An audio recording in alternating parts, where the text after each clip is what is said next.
Hey guys, it's Journey with Cerny here.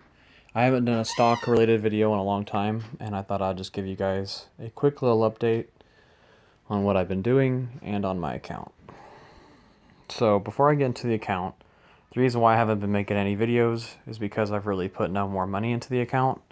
Just whatever's been invested has been invested. And then here recently I had a decent amount of money in the portfolio just on the sidelines, and I've now allocated that to some stock funds.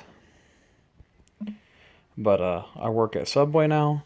I've got my associates from junior college, and so as you can see now, I'm finally back to the 1,000 mark with my investing.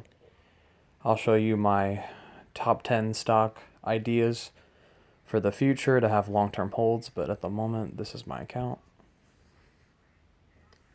I have Raytheon, one stock, and then you can see the rest. I've got Public Storage, Facebook, YY, and WWE. Yesterday was a good day. Raytheon was a stock that I've been down on for a long time. As you can see, it makes up 21% of my portfolio. I am now up 4% on it, but I've gotten quite a bit of dividends from this stock. Let's go through my dividend history real quick. I've got 6 dividends overall from this, and as you can see, they're near $1 each. This is one of my new additions to the portfolio just a couple of days ago, Public Storage. If you can see on the 3-month, it's been down quite a bit. And I just thought this was very attractive, especially on the 5-year. If you look at that, it kind of reminded me of Tesla's chart a little bit when it dropped to like the 170 mark. And so I enjoy it because you can see here in 2016 is 275, and then here just very recently, even at the end of August, is at 260. So I thought this was a good place to buy it at. So as you can see, I'm only up 1.4% on that, but it's got a good dividend yield. I know Robinhood's dividend is not accurate, so it's probably a little less than that. Maybe more, I don't know, but regardless, decent dividend yield. I thought it was a good buy, even though the analysts don't agree. But I'm excited about that company. Facebook finally broke above 200 again. This is definitely my best performer. As you can see, my total return is 17% on that. They don't give a dividend, but I'm happy with its growth. And then YY. This is a stock I've gone back and forth on as should I keep it? Should I sell it? What should I do? I do think it's grossly undervalued, and I do think a lot of the price appreciation will come down to getting a deal with Trump and China, the trade deal. But as you can see, it makes up almost 19% of my portfolio. I'm pretty well diverse. Everything's pretty much equal weight except for my WWE stock. But as you can see on my total returns, I'm still down 12% on them. But this is a stock that I've actually done average cost down on. As you see, the analysts think it's a good buy, but I've actually been pretty good with it. As you can see here, I bought it at 87, then at 74, and then a really good deal, I got it at 53. So that definitely has helped me a lot. But hopefully I can get back to even on it. I do not think I'm going to exit the position at even, because I still do think it's really undervalued with, I don't know if you pronounce it Bigo or Bigo, but it's got a good stake in that. So I enjoy it quite a bit. As you can see on the 1-year, the chart looks bad. 5-year, it looks bad. And then the last stock I own is WWE stock. I really believe in this one. I'm a huge wrestling fan, even though I haven't really enjoyed WWE lately.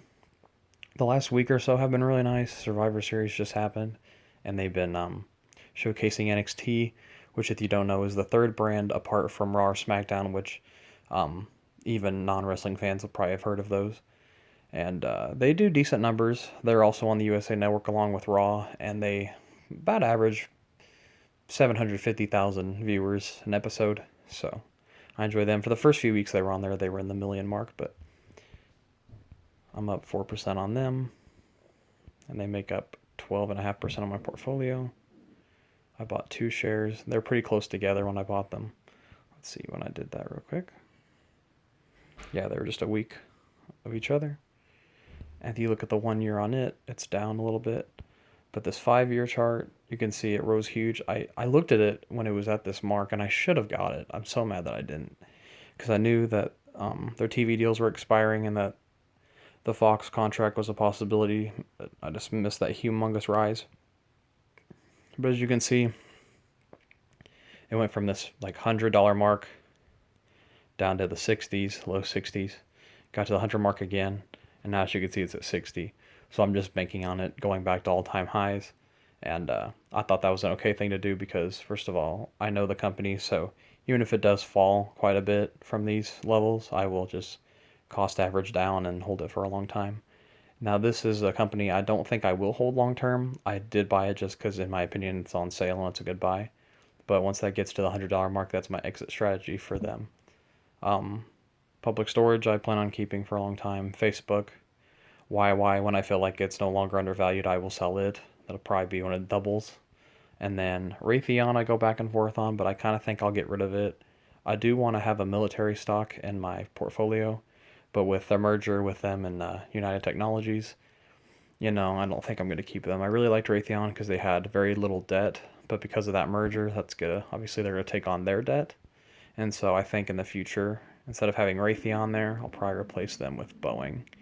But these are the top stocks on my watch list: Mastercard, Visa, Apple, American Tower, Boeing.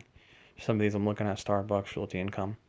But if you go to my memos, these are my 10 long-term stock position ideas that I really want to have. Would be Facebook, Apple, Google, Mastercard, Starbucks, United Health, Boeing, Realty Income, JP Morgan, and Sherwin-Williams.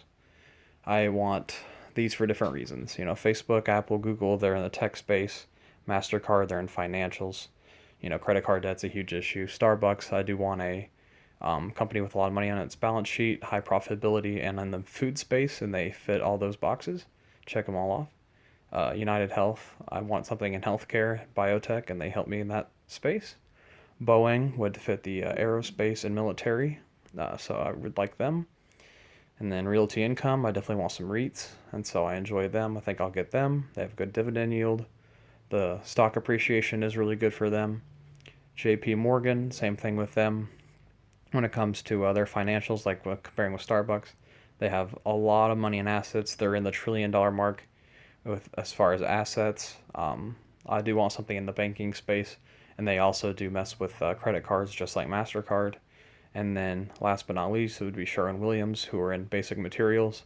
I like them for painting because anymore, it's just the cheapest way to improve a house, and you're always going to need paint, and they just dominate the paint space. They're number one in the U.S., and they're top 3 in the world as far as paint makers. And if you watch HGTV, like my mom is just obsessed with, you just know how important painting is, and I just think that, they increase their dividend. I'm pretty certain they're a dividend aristocrat, and so even though the yield isn't very good, they increase it quite a bit, and so I enjoy them, and I think long term this will be what I expect for my account. I'm just going to show you one last thing with the account before I end the video, and that's where I am on the year. I've done pretty well, 14 and 85%. That does lag the overall market. If I go to SPY real quick, and what they've done on the year, they're at 16.66. So I've just barely trailed them. So definitely not beating the market this year, but I've done pretty well. I'm happy with what I've done on the year. But if we look all time, I am still down almost 9%.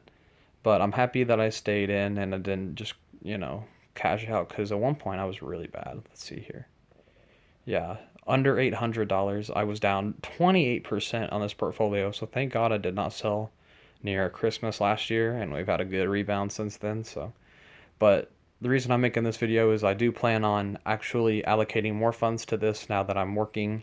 I'm working a lot more hours at Subway. I do have a car payment now, but I've got that well taken care of, and I'm gonna start getting a credit card here soon just to build up my credit, but be smart with it. Use like 10% or less of my allocation funds that I'm allowed with it, just to build up my credit, just help me in the future get a mortgage and whatever else I need it for. But so that's been my account, and thank you all for watching. Very sorry that it's been a long time, but I just didn't want to bore you guys with content that's very stagnant. But I will be buying more stocks here soon, putting more money into the account.